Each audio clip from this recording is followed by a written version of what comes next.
Hai teman-teman semua, perkenalkan ini adalah Jenny. Jenny sedang ada masalah nih tentang penilaian mandiri IEPK dan itu membuat Jenny sangat frustasi. Oleh karena itu, yuk kita temani Jenny untuk mempelajari bagaimana sih melakukan penilaian mandiri IEPK. Sebelum masuk ke penilaian mandiri IEPK, terlebih dahulu kita akan membahas mengenai pengertian IEPK, pilar dan dimensi IEPK, dan yang terakhir kita akan membahas tata cara penilaian IEPK. Apa sih IEPK itu? IEPK adalah kerangka pengukuran atas kemajuan segala upaya pencegahan dan penanganan risiko korupsi di organisasi. IEPK terdiri dari 3 pilar, yakni pilar kapabilitas pengelolaan korupsi, pilar penerapan strategi pencegahan, dan yang terakhir, pilar penanganan kejadian.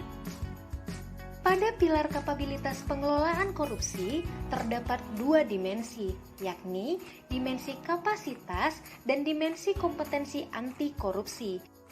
Pada pilar penerapan strategi pencegahan, terdapat 2 dimensi, yakni dimensi sistem pencegahan dan dimensi budaya organisasi anti korupsi.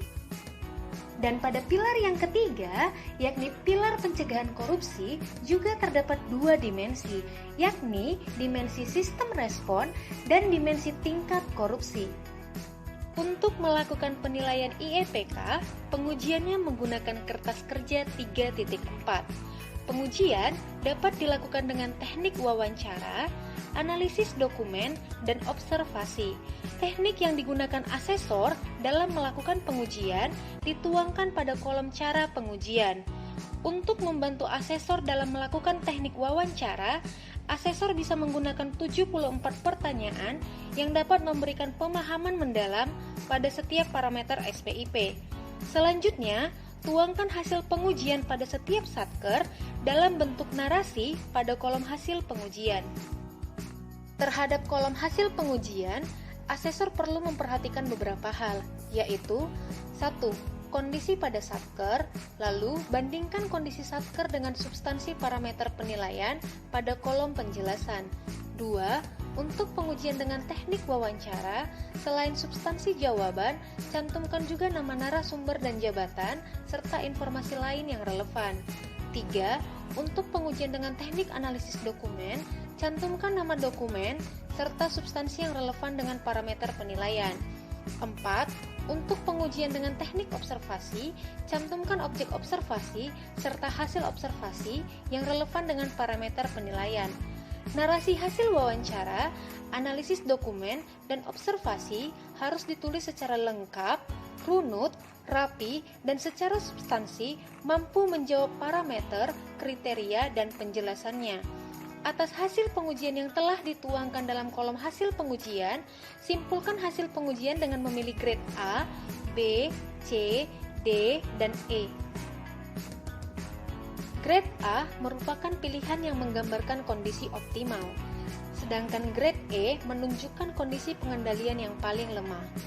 Asesor perlu secara cermat memperhatikan kondisi yang ada dan membandingkannya dengan kriteria dan penjelasan yang ditetapkan sebelum menentukan pilihan jawaban.